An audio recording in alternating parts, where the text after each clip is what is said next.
Good morning friends. ఇందులో Netflix ఎంతమంది చూస్తారు? నెట్ఫ్లిక్స్ చూసేవాళ్ళు అయితే మనకి భారతదేశానికి స్వతంత్రం రాకముందు భారతదేశంలో పాకిస్తాన్లో ఉన్నటువంటి సిచ్యువేషన్స్ అన్నీ కూడా చక్కగా మరి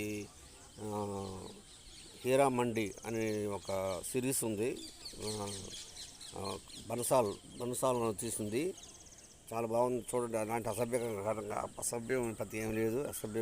కానీ అప్పుడు పాకిస్తాన్లో స్వతంత్రం రాకముందు ఉన్నటువంటి పరిస్థితులు ఎలా ఉన్నాయి అనేది మరి చక్కగా వివరించారు దాంట్లో. చూడండి ఆ సిరీస్.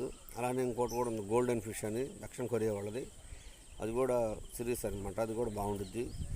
ఎందుకంటే మనం సమ్మర్ హాలిడేస్లో ఉన్నాం కాబట్టి ఈ సినిమాలు హాల్లో పోయి చూసేవాళ్ళని తగ్గిపోయింది. అంత నెట్ఫ్లిక్స్ వచ్చినాయి కాబట్టి చూడండి ఒకసారి, బాగుంటాయి. ఎందుకంటే భారతదేశం స్వతంత్రం రాకముందు ఎలా ఉండేది అట్లాంటి పరిస్థితులన్నీ కూడా ఉన్నాయి.